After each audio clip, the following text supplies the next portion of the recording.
Modern Horizons 2 was an absolute banger of a set, despite the fact that it might have been slightly overprinted, but it had a lot of great cards. And by the looks of it, it looks like Modern Horizons 3 is going to be just as amazing. Let's have a look at the set and all the cards revealed so far. With the cards revealed from Modern Horizons 3, we have some very powerful reprints in store for you. But before we go into all these very nice reprints, we're just going to give you a little outline of the set, because the set itself also looks very interesting. The first very evident thing when looking at the art release from Modern Horizons 3 is that something is seriously wrong. Something looks really twisted. If you take a look at the full art lands revealed here, these full art lands are actually called Eldrazi lands.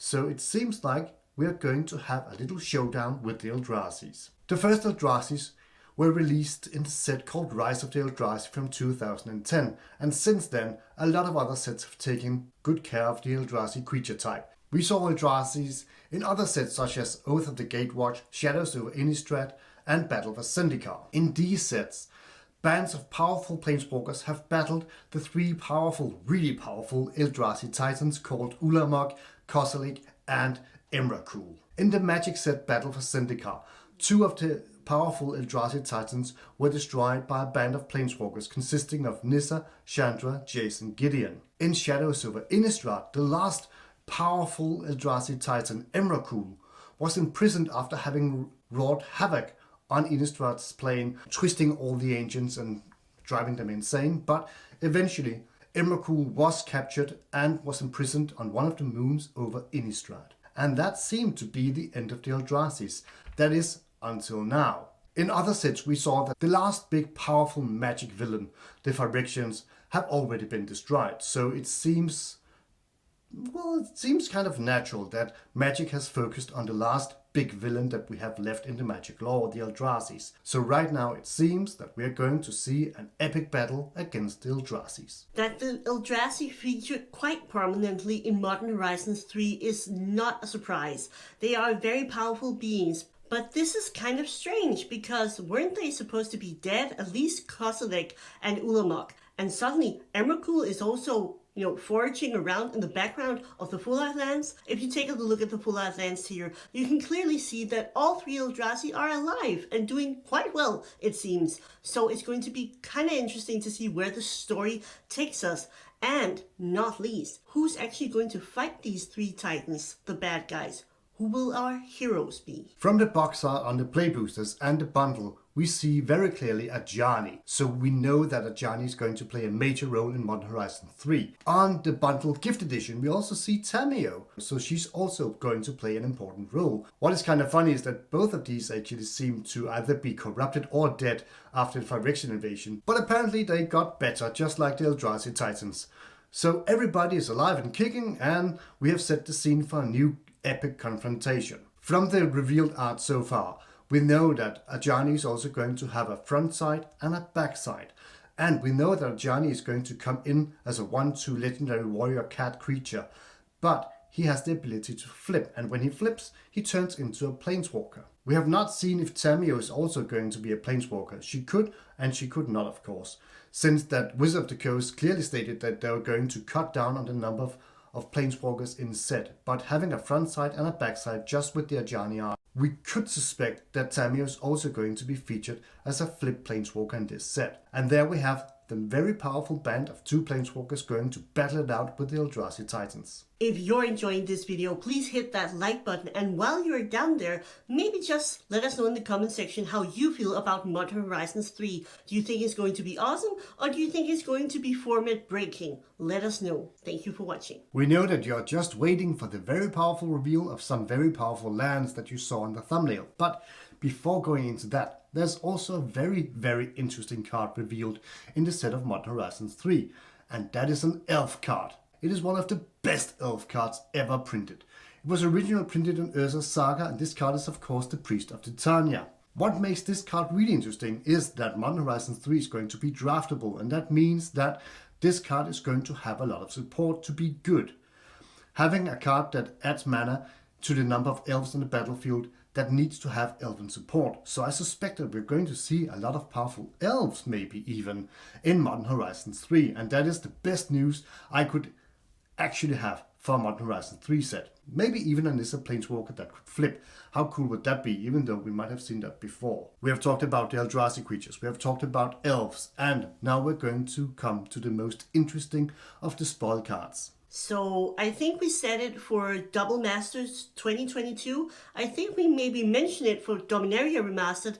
We probably also said it a couple of extra times because this reprint has been on our bingo card for so long. Who can even remember when we started? Finally, it's happening. The Allied fetchlands are coming in Modern Horizons 3 and we are really excited about it. Not only are we going to see a reprint, it's also going to get new art. It's going to appear in the regular version, the full art borderless version, but also in the retro frame. So I mean, who wants some of those retro frame shooting art foils for those Allied fetchlands? I know I do at least. A very interesting little feature on the fetchlands is that they're continuing a trend that they started with the Cards of Tarkir reprint, and that is a flavor text. If you look at the regular border and the old school border, you can see that there's a flavor text on all of the fetchlands. And this flavor text is actually really interesting because it mentions other places of the multiverse. If you look at the Wooded Foothills, for example, it mentions explicitly Kaldheim. And if you look at some of the other fetchlands,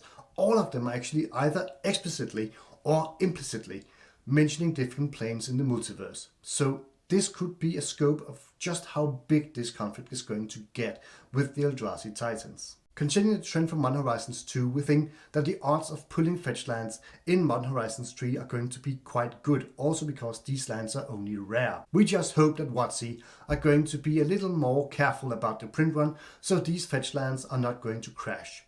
And we hope that they are still going to be a valuable land and a collectible item, also on top of being a very powerful card in many formats in which they are legal. So we're just bringing back up Emrakul here because he's getting an all spicy new card with a very control-like feeling again.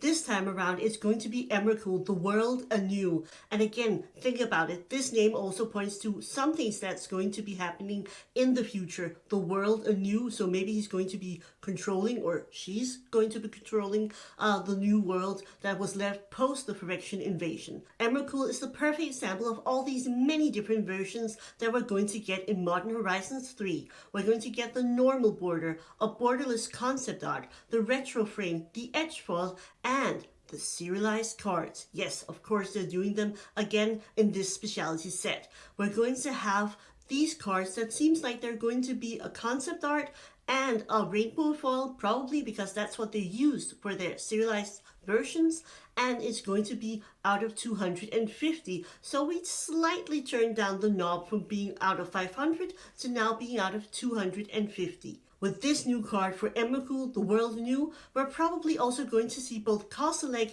and Ulamog get a new version. It's going to be very exciting. So are we going to see Eldrazi become even more powerful with these new cards for all three of the big Eldrazi Titans? And speaking of all the different versions of frames, we also saw that Lelia the Blade Reforged is also having a borderless sort of profile version, and that means that they might just bring the profile cards back from the Commander Master set. In Commander Masters we saw that these profile cards also had a serialized version, so we might expect to see serialized versions on the profile cards, but that is of course too early to say just yet. Speaking of Commander Masters, in Commander Masters we also saw the Eldrazi getting their very own Commander deck, but to the dismay of many Eldrazi fans, it actually nearly didn't contain any Eldrazi cards, and the ones that were in there weren't really the good ones. So this time around we're going to see both Commander decks in a regular Commander version for Modern Horizons 3, and we're also going to see them in a Collector's Edition,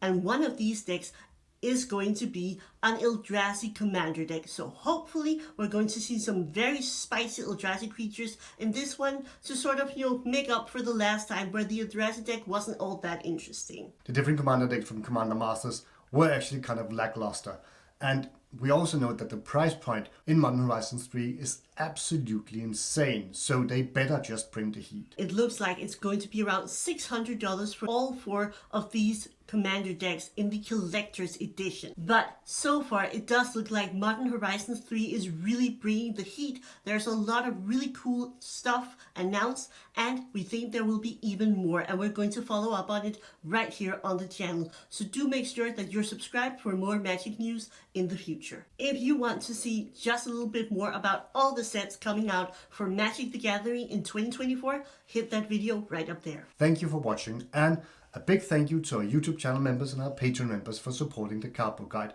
It means a lot to us and we are really grateful, so thank you for that help.